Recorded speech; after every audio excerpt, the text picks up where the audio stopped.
You can modify the property of an HTML with the help of Angular directives called properties. You can use the property syntax, which is a square bracket, to help you manage how the data is affected in your code. You can replace any HTML property, and that can bind with the property of your component code. You may do the same things with expressions, but with the help of properties, you will not have to worry about loading issues because it's not loaded before the component. Now let's see how that works. Now from your SRC, now go to the assets folder over here. And in the assets folder, we're going to add some images. So if I go to my desktop, you can see that we have a folder of images, and you can see that we have all the directors images over here. You can download these images in the link in the description below. Just copy this, and I'm going to copy that into our SRC folder, assets, and then we're just going to paste it over here. Okay, so if I get back to my code, and you can see that we have the images folder over here. Now in the app.component.html, we'll need to add some code to display these images. So what we can do is you can scroll down and get to this directors part over here. And in the flex shrink 0, what we're going to do is we're going to add in our img tag. Okay. And in the SRC, I'm going to leave that blank for now. And here I'm going to give a class called mr3, that's a margin right 3, and I want this to be rounded. Okay, and I'm going to say align self center. Okay, and then we're going to say img fluid. I'll save that.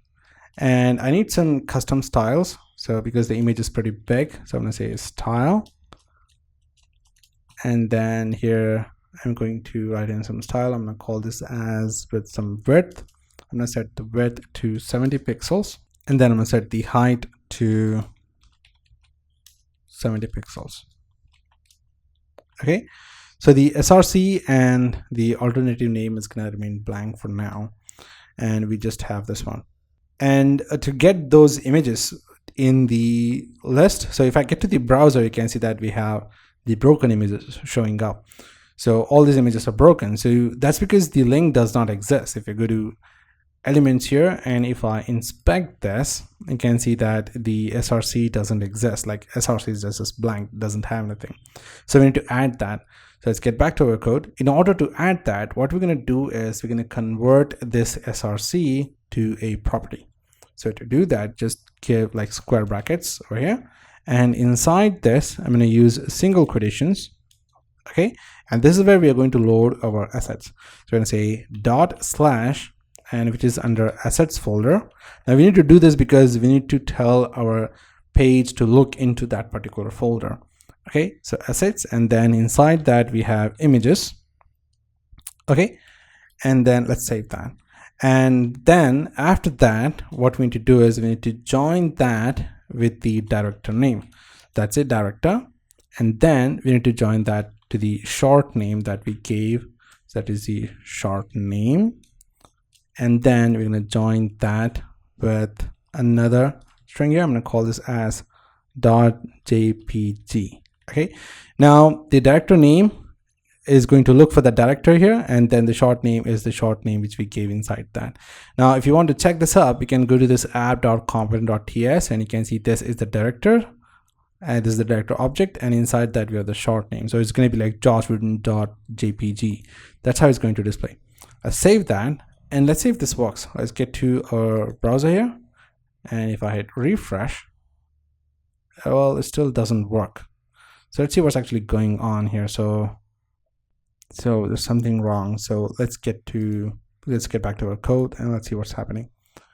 Okay, so what's actually happened here is that if you check out the assets folder, I have all the images with the hyphens name, but here I have the short name as underscore. So I'm going to change that to hyphen. So let's get back here, and let's do the same thing for all. I'm going to do that for Antonio Russo, and then we're going to do this for the same thing here. Save that. Actually here we don't have an E, so let's save that. Okay, so now you can get to the browser, and you can see that we have our images showing up with the director's name. Now let's try another property for styling. For example, when I click on the director name here, I want to change the selected item, and for that we need to add a property to our anchor tag. To do that, we can get to our code, and in the anchor tag, which is over here, right after the click event, I'm going to give a separate line, and this is going to be a style property. So I'm going to say a style. Okay. And we're going to give a background color for this. So this is basically like a JavaScript background. Okay. So I'm going to say background color, and I want to give a separate color for this. So I'm going to set the background color for director dot highlight. We don't have that highlight color yet, right? So we don't have that highlight variable yet. So we need to create that. So if it is selected, what we're going to do is, if it is selected, we're going to set that to gray color. So we will call this as hash EE. And if not, we're going to set that to the white color, which is the default. So I'm going to say FFF. Let's save that. So basically it's an if statement. So we have director highlight.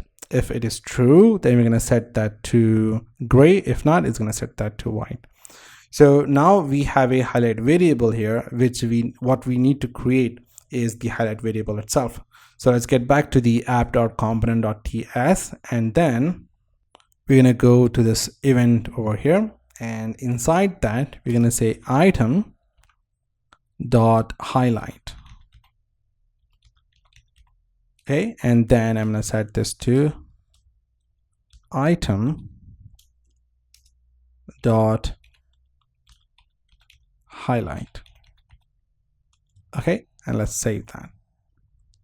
Now this might show an error. Just click on this error here and then click on quick fix. That's gonna fix that problem there. So let me try that again.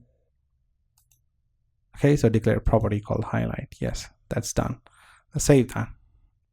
And let's do the same thing here. Let's save that. Okay, there was a spelling mistake there. Okay, so that part is done. Now you might, so basically what we need to do is we need to specify the highlight as a, now let's check the browser. Let's get back to the browser here. And if I click on Josh Whedon, you can see there's nothing happening. Okay, so there might be a spelling mistake. Let's get back over here. We just copy this name and then paste it over here. Yeah, there was a spelling mistake. So let's get back here. Let's hit refresh and let's click on this one. Now you can see as soon as I select that particular item is now in gray. If I select Joe Russo, you can see that one is also gray because those two items are now selected. Actually, if you get back to your code, we have a typo. Instead of highlight, so we just need to say highlight. Just copy this, and then we're going to change this to this one, to this one, to this one. So this is the correct typo. Okay, so let's get back over here. Let's hit refresh, and it should still work same. Yes, it's working good.